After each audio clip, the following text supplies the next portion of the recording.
ఢిల్లీలో ప్రధాని మోడీ సీఎం రేవంత్ రెడ్డి భేటీతో ఆసక్తికరమైన పరిణామాలు నెలకొన్నాయి. రాష్ట్ర సమస్యలు వివరించడానికి వెళ్లిన రేవంత్ కు మోడీ ఎదురుపత్రం ఇచ్చారు. సీఎం ఇచ్చే వినతులను స్వీకరించిన ప్రధాని ఆ తర్వాత రివర్స్ అయ్యారు. కేంద్రం నిధులు ఇచ్చినా తెలంగాణలో అనేక అంశాలు పెండింగ్ లో ఉన్నాయని, తక్షణమే వాటిని పరిష్కరించాలని సూచించారు. ఈ మేరకు ఒక జాబితాతో కూడిన లేఖను సీఎంకు అందజేశారు. ప్రధానమంత్రి ఆవాస్ యోజన కింద ఇల్లు, ఎయిమ్స్ తదితర అంశాలు అందులో ఉన్నాయి. పీఎం లేఖ ఇచ్చిన విషయాన్ని సీఎం రేవంత్ స్వయంగా మీడియా చిట్ చాట్లో వెల్లడించారు.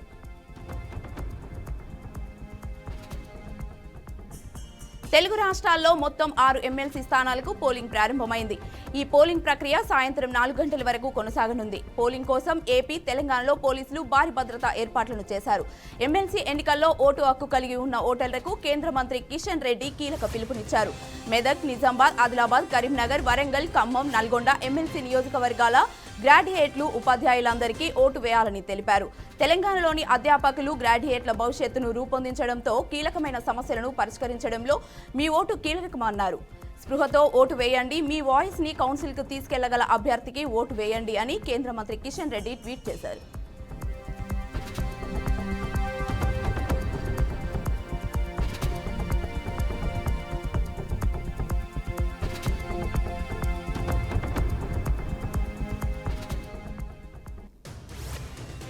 పోసాని మురళీకృష్ణ అరెస్టును వైసీపీ అధినేత వైఎస్ జగన్ ఖండించారు. ఈ మేరకు ఆయన స్వయంగా పోసాని సతీమణికి ఫోన్ చేసి పరామర్శించారు. రాబోయే రోజుల్లో వారి కుటుంబానికి అండగా ఉంటామని భరోసానిచ్చారు. అదేవిధంగా పోసాని అరెస్టుపై ఆయన తరపు న్యాయవాది బాల పోలీసులపై తీవ్ర స్థాయిలో ఆరోపణలు చేశారు. అరెస్టు విషయంలో పోలీసులు సీరియస్ సిటిజన్ యాక్ట్ పాటించలేదని ఫైర్ అయ్యారు. చట్టవిరుద్ధంగా వ్యవహరించారని ధ్వజమెత్తారు.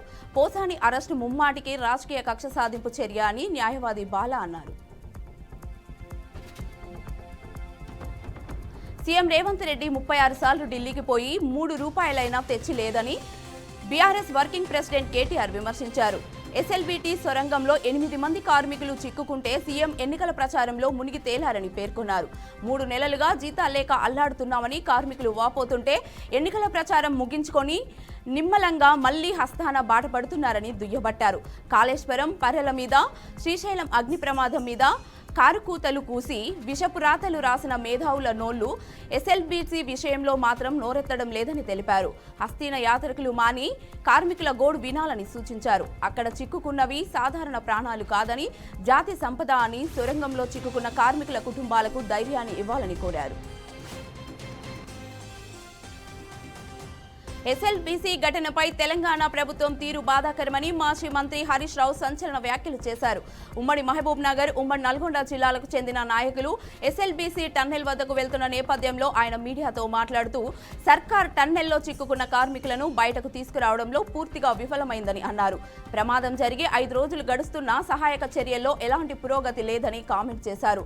రెస్క్యూ ఆపరేషన్ వేగంగా చేపట్టడం లేదని ఆరోపించారు. ఏలూరు జిల్లా జగన్నాథపురం లక్ష్మీ నరసింహస్వామి ఆలయంలో మహాసుదర్శన యజ్ఞం ఘనంగా జరిగింది. ప్రతి సంవత్సరం మహాశివరాత్రి రోజున హైదరాబాద్కు చెందిన లక్ష్మీ నరసింహ గురూజీ ఆధ్వర్యంలో మహాసుదర్శన యజ్ఞాన్ని నిర్వహించడం 30 సంవత్సరాలుగా జరుగుతుంది. ఆలయ అధికారులు తెలిపారు. యజ్ఞాన్ని తిలకించేందుకు జిల్లా నలుమూలల నుంచి పెద్ద సంఖ్యలో భక్తులు తరలివచ్చారు. లోకశాంతి కోసం పలు వనమాలికలు, భక్ష్యాలు, వివిధ రకాల ద్రవ్యాలు, 9 రకాల సమిధులు, ద్రవ్యాలతో యజ్ఞ కార్యక్రమం వైభవంగా జరిగింది. రాష్ట్రంలోనే అతిపెద్ద శైవ క్షేత్రమైన వేములవాడ శ్రీ రాజరాజేశ్వర స్వామి వారి దేవస్థానం ఓం నమ శివాయ నామస్మరణతో మారుమోగింది.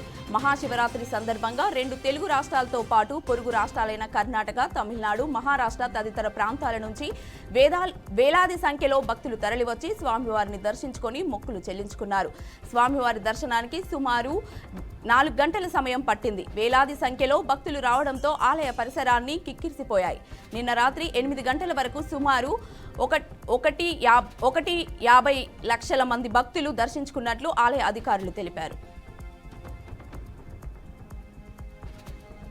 పల్నాడు జిల్లా పిడుగురాళ్లలో మండలంలో ప్రశాంతంగా ఎమ్మెల్సీ ఓటింగ్ జరుగుతుంది. పట్టభద్రులు అందరూ తమ ఓటు హక్కును వినియోగించుకుంటున్న ఓటర్లకు ఎటువంటి ఇబ్బందులు కలగకుండా పోలీసు యంత్రాంగం పటిష్టమైన బందోబస్తు ఏర్పాటు చేసిందని అధికారులు తెలిపారు. జెడ్పీ హైస్కూల్లో ఓటింగ్ సరళిని తహసీల్దార్ మధుబాబు పరిశీలించారు. ఢిల్లీ అసెంబ్లీ ముందు ఉద్రిక్త వాతావరణం నెలకొంది. ఆప్ ఎమ్మెల్యే నిషేధిస్తూ స్పీకర్ ఉత్తర్వులు ఇవ్వడంతో పోలీసులు ఆప్ ఎమ్మెల్యేలను అడ్డుకున్నారు. దీంతో అసెంబ్లీలోకి వెళ్లడానికి ప్రయత్నించిన ఎల్ఓపి అఫీషిని కూడా పోలీసులు అడ్డుకున్నారు. తమను ఎందుకు లోనికి రానివ్వడం లేదని పోలీసులతో వాగ్వాదానికి దిగారు. అనంతరం ఆమె తన కారులో అక్కడి నుంచి వెళ్లిపోతున్న సమయంలో మీడియాతో మాట్లాడుతూ ఆప్ ఎమ్మెల్యేలను ఢిల్లీ అసెంబ్లీ ఆవరణలో నిషేధించాలని పోలీసు అధికారులు చెబుతున్నారని తెలిపారు. స్పీకర్ నుంచి తమకు ఆదేశాలు ఉన్నాయని అన్నారని మండిపడ్డారు. ఇలా మొత్తం దేశ చరిత్రలో ఎన్నడూ జరగలేదని చెప్పుకొచ్చారు. వివాదాస్పద డిమిలేషన్ను అంశంపై కేంద్ర మంత్రి అమిత్ షా స్పందించారు. తమిళనాడు ముఖ్యమంత్రి ఎంకే స్టాలిన్ చేసిన వ్యాఖ్యలను తోసిపుచ్చారు. కోయంబత్తూరులో జరిగిన ఓ కార్యక్రమంలో పాల్గొన్న కేంద్ర మంత్రి అమిత్ షా డిలిమినేషన్పై కీలక వ్యాఖ్యలు చేశారు. జనాభా గణన ఆధారంగా డిలిమినేషన్ అమలు చేస్తే తమిళనాడు 8 మంది ఎంపీలను కోల్పోతుందన్న వ్యాఖ్యలను ఖండించారు. ఒక్క సీటు కూడా కోల్పోయిందని నొక్కి చెప్పారు. డిమినేషన్ తర్వాత కూడా దక్షిణాది ఏ రాష్ట్రంలోనూ పార్లమెంటు సీట్లు తగ్గవని ప్రధాని నరేంద్ర మోడీ ఇప్పటికే లోక్సభలో స్పష్టం చేశారని చెప్పుకొచ్చారు. వరుస భూకంపాలు దేశంలోని ప్రజలను తీవ్రంగా కలవరపెడుతున్నాయి. ఎప్పుడు ఏం జరుగుతుందో తెలియని పరిస్థితి నెలకొంది. ఈ క్రమంలో అసోంలోని మెరిగావ్ కేంద్రంగా ఇవాళ ఉదయం తెల్లవారుజామున 2:25 భూమి ఒక్కసారిగా కంపించింది. అయితే భూకంపం తీవ్రత రిక్టర్ స్కేలుపై 5.0 తీవ్రత నమోదైనట్లుగా నేషనల్ సెంటర్ ఆఫ్ సిస్మాలజీ తెలిపింది. భూమి లోపల సుమారు 16 కిలోమీటర్ల లోతున భూకంపం సంభవించినట్లుగా అధికారులు తెలిపారు. ఒక్కసారిగా భూమి కంపించడంతో ప్రజలు తీవ్ర భయాందోళనకు గురయ్యారు. అసలు ఏం జరుగుతుందో తెలుసుకునే లోపు ప్రజలు భయంతో ఇళ్ల నుంచి బయటకు పరుగులు తీశారు. ఏపీ ఫైబర్ నెట్లో కీలక పరిణామాలు చోటు చేసుకున్నాయి. ఫైబర్ నెట్ చైర్మన్ పదవికి జీవీ రెడ్డి రాజీనామా చేయడం, ఎండీ దినేష్ కుమార్ను రాష్ట్ర ప్రభుత్వం జీఏడీకి బదిలీ చేయడం తీవ్ర చర్చనీయాంశంగా మారాయి. కూటమి ప్రభుత్వం ఏపీ ఫైబర్ నెట్ కొత్త ఎండీగా ఐఏఎస్ అధికారి ప్రవీణ్ ఆదిత్యతను నియమించింది. ఈ మేరకు ఉత్తర్వులు జారీ చేసింది. గత ప్రభుత్వ హయాంలో ఫైబర్ నెట్లో తీవ్ర అక్రమాలు చోటు చేసుకున్నాయని ప్రభుత్వానికి ఫిర్యాదులు అందాయి. ఈ క్రమంలో కూటమి ప్రభుత్వం వాటిపై దృష్టి సారించింది. అదే సమయంలో ఫైబర్ నెట్లో చైర్మన్, ఎండీ మధ్య విభేదాల వ్యవహారం కూడా ప్రభుత్వానికి అసహనానికి గురిచేసింది. గుంటూరులో దొంగతనాలకు పాల్పడుతున్న దొంగల ముఠాను పోలీసులు అరెస్టు చేశారు. వారి వద్ద నుంచి 134 గ్రాముల బంగారం, 2,889 గ్రాముల వెండిని స్వాధీనపరుచుకున్నట్లు తెలిపారు. వాటి విలువ మార్కెట్లో 14,65,000 రూపాయలు ఉంటుందన్నారు. సయ్యద్, నాగూర్ బాషా, ఉప్పల సురేష్ అనే 2 నేరస్తులు దొంగతనాలకు పాల్పడుతున్నట్లు వెల్లడించారు. నిందితులపై జిల్లాలో పలు కేసులు ఉన్నట్లు ఎస్పీఎస్ సతీష్ తెలిపారు. రాష్ట్ర అప్పుల ఆదాయంపై సీఎం రేవంత్ రెడ్డి అవగాహన లేకుండా అబద్ధాల ప్రచారం చేస్తున్నారని ఎమ్మెల్సీ కవిత విమర్శించారు.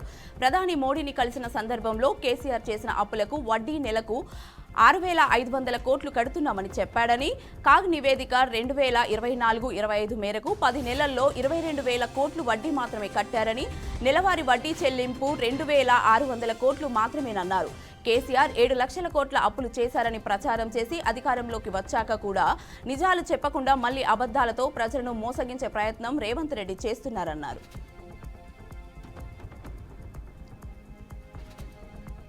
శ్రీ సత్యసాయి జిల్లా హిందూపురంలో పలు ఆరోపణలపై 4 కమర్షియల్ ట్యాక్స్ అధికారులు సస్పెన్షన్కు గురయ్యారు. వ్యాపారంలో కుమ్మక్కై ట్యాక్స్ ఎగరవేస్తూ సొమ్ము చేసుకుంటున్నారన్న సిటీఓ కృష్ణవేణితో పాటు 3 డీసీఓలు రాజశేఖర్ రెడ్డి, మధుసూదన్, ఇంతియాజ్పై సస్పెన్షన్ వేటు పడింది. హిందూపురంలో మరికొన్ని చోట్ల వ్యాపారాలను ఇబ్బంది పెడుతూ వసూళ్లకు పాల్పడుతున్నారని ఫిర్యాదులు అందినట్లు ఉన్నతాధికారులు తెలిపారు. వారి కోసం ప్రత్యేక నిఘా టీం ఏర్పాటు చేసి ఆరోపణలు రుజువు కావడంతో సస్పెండ్ చేసినట్లు ఉన్నతాధికారులు వెల్లడించారు.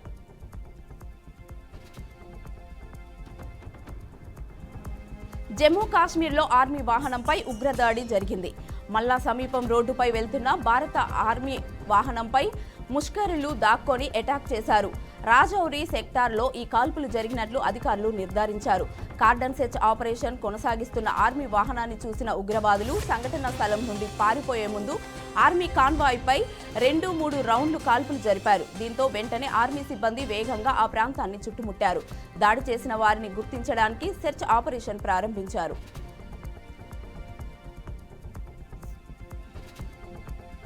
సుడాన్లో ఘోర విమాన ప్రమాదం చోటు చేసుకుంది. వాడి సయిద్ద వైమాకిక స్థావరం నుంచి ఓ సైనిక విమానం టేకాఫ్ అయిన కాసేపటికే నివాసాల మధ్య కుప్పకూలింది. ఈ ఘటన 46 మంది సైనిక సిబ్బందితో పాటు పలువురు పౌరుల సైతం ప్రాణాలు కోల్పోయారు. ఈ ఘటనలో 10 మందికి పైగా గాయపడినట్లు అధికారులు వెల్లడించారు. మృతుల సంఖ్య మరింత పెరిగే అవకాశం ఉన్నట్లు పేర్కొన్నారు. ఈ ప్రమాదానికి గల కారణాలు మాత్రం తెలియలేదని, ఘటనపై దర్యాప్తు కొనసాగుతోందని తెలిపారు. ఘటన స్థలంలో ప్రస్తుతం సహాయక చర్యలు కొనసాగుతున్నాయి. అమెరికా అధ్యక్ష బాధ్యతలు చేపట్టినప్పటి నుండి డొనాల్డ్ ట్రంప్ సంచలన నిర్ణయాలు తీసుకుంటున్న విషయం తెలిసిందే. ఈ క్రమంలోనే ఇన్వెస్టర్లను ఆకర్షించడానికి ఒక ప్రణాళికను రూపొందించారు. అమెరికాలో $5 మిలియన్ పెట్టుబడి పెట్టిన వారికి పౌరసత్వం కల్పించేందుకు గోల్డ్ కార్డు వీసాలకు మంజూరు చేయనున్నట్లు వెల్లడించారు. 35 ఏళ్ల నుంచి అందుబాటులో ఉన్న EB-5 వీసా స్థానంలో దీనిని ప్రవేశపెట్టినట్లు తెలిపారు. ఈ వీసా కార్డు అమెరికన్ పౌరసత్వానికి మార్గం సుమగం చేస్తుందని చెప్పారు. గోల్డ్ కార్డు ద్వారా పౌరసత్వం పొందిన వ్యక్తులు ధనవంతులయ్యే అవకాశం ఉందని చెప్పారు. 1 మిలియన్ కార్డు అమ్ముతున్నాయని ఆశాభావం వ్యక్తం చేశారు. తెలుగు రాష్ట్రాల్లో ఎండ తీవ్రత రోజురోజుకు పెరుగుతుంది. ప్రతి ఏడాది మార్చి నుంచి ఎండ ప్రభావం కనిపించేది. కానీ ఈ ఏడాది ఫిబ్రవరి నుంచే ఎండ మొదలైంది. ఒక్కో రోజు ఉదయం 7 గంటలకే సూర్యుడు ఉదయిస్తున్నాడు. అలా మొదలైన వేడి మధ్యాహ్నం 3 గంటల వరకు బాణుడు తన ప్రతాపం చూపిస్తున్నాడు. రాబోయే రోజుల్లో తెలుగు రాష్ట్రాల్లో ఎండలు మండిపోతాయని వాతావరణ శాఖ తెలిపింది.